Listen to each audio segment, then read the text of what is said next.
থেকে তাওয়াং, তাওয়াং থেকে সাংতি, সাংতি থেকে গুয়াহাটি, আবার গুয়াহাটি থেকে হাওড়া ব্যাক। এই ট্যুরটা করতে হলে কোথায় কত রাত থাকতে হবে? ট্রেনে আসা যাওয়া নিয়ে 2 রাত, ভালুকপংয়ে 1 রাত, দিরাঙে 1 রাত, তাওয়াঙে 3 রাত, সাংতি ভ্যালিতে 1 রাত, মোট 8 রাত। নড়া থেকে গুয়াহাটি হয়ে ভালুকপং পৌঁছতে কত খরচ পড়বে? গুয়াহাটি যাওয়ার সবচেয়ে ভালো ট্রেন হলো সরাইঘাট এক্সপ্রেস, যেটা হাওড়া থেকে বিকেল 4:05 ছেড়ে পরদিন সকাল 10:05 গুয়াহাটি পৌঁছে যায়। ভাড়া স্লিপারে 520 টাকা আর থার্ড এসিতে 1365 টাকা। এটা গেল ডে 1। ডে 2-তে সকাল সকাল গুয়াহাটি পৌঁছে স্টেশন থেকে গাড়ি ঠিক করে নিতে হবে ভালুকপং এর জন্য। গুয়াহাটি টু গুয়াহাটি গাড়ি বুক করলে বাইক রাইড করতে পছন্দ করো তারা তেজপুর থেকে বাইক রেন্টও নিতে পারো। পার ডে ভাড়া পড়বে 1200 থেকে 1500 টাকা প্লাস অয়েল। আমি নাম্বার ডেসক্রিপশন বক্সে দিয়ে দেবো।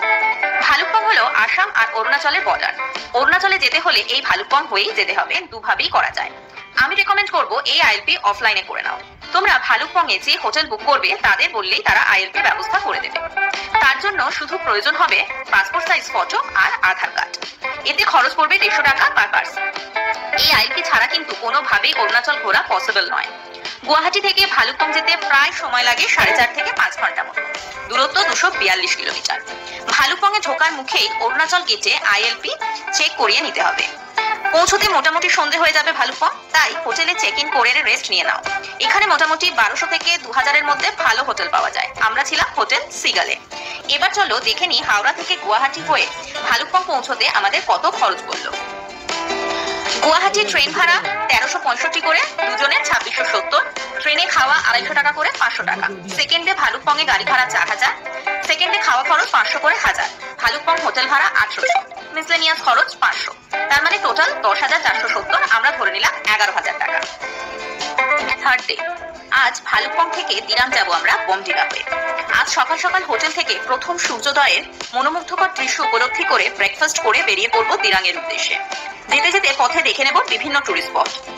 তবে হ্যাঁ, একটা ব্যাপার হলো যে অরুণাচলের এই ট্যুর করতে কিন্তু প্রতিদিনই প্রায় গাড়িতে কাটাতে হবে 5 থেকে 6 ঘন্টা মতো।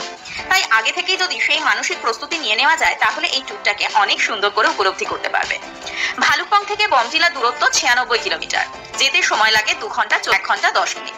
কিন্তু যেহেতু আমরা আরো স্পট ভিজিট করতে করতে যাব তাই হাতে আরো 2-3 ঘন্টা সময় ধরে নিতে হবে।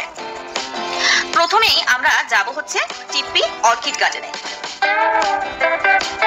বিভিন্ন ধরনের সুন্দর সুন্দর অর্কিড আর পাশ দিয়ে বয়ে চলা কামিং রিভারের ভিউ দেখে নিয়ে আমরা আবার এগিয়ে যাব। এখানে আরো 1 ঘন্টা মতো এগিয়ে গেলে দেখতে পাবো সুন্দর একটা ওয়াটারফলস। এরপর আমরা ক্রস করব নিচিফুলা টানেল। এর গুরুত্ব ইন্ডিয়ান আর্মির কাছে অপরিসীম। টানেল পেরিয়ে 5560 ফিট উচ্চতায় অবস্থিত নাগ মন্দির একটা অন্যতম দর্শনীয় স্থান। নাগ মন্দিরের নাগ দেবতাকে দর্শন করে আবার এগিয়ে যাব আমরা।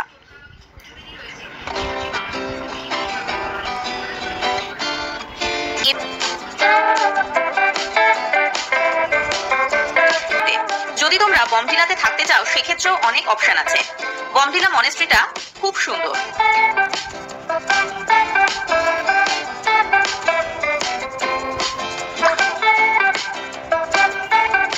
বমডিলা মনেস্ট্রি ঘুরে এবার সোজা চলে যাব দিরাং। দিরাং পৌঁছে আগেই আমরা দেখে নেব দিরাং মনেস্ট্রি। দিরাঙের এক মুখ্য আকর্ষণই হলো এই মনেস্ট্রি। অদ্ভুত সুন্দর এখানকার পরিবেশ। এখানে এসে সারাদিনের ক্লান্তি যেন এক নিমিষে দূর হয়ে যাবে। দিরাং মনেস্ট্রি ঘুরে ডাইরেক্ট হোটেলে চেক ইন করে নাও। এখানে 1200 থেকে 1500-র মধ্যে অনেক হোটেল পাওয়া যাবে।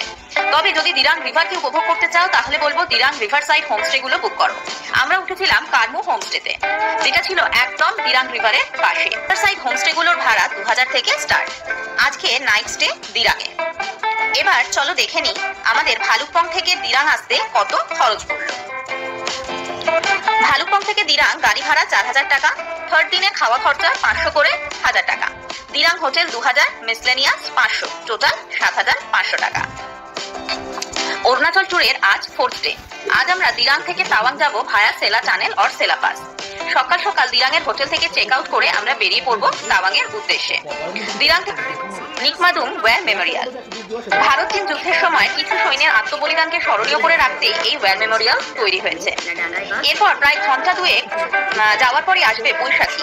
11 মার্চ এপ্রিল মাসে তোমরা এই ট্যুর করো তাহলে এখান থেকেই বরফের দেখা পাবে। আর এরপর প্রায় 30 মিনিট পর পৌঁছবে সেই জায়গায় যেখান থেকে দুদিক দিয়ে তোমরা তাওয়াং পৌঁছতে পারবে, এক সেলা পাস হয়ে, দুই সেলা টানেল হয়ে।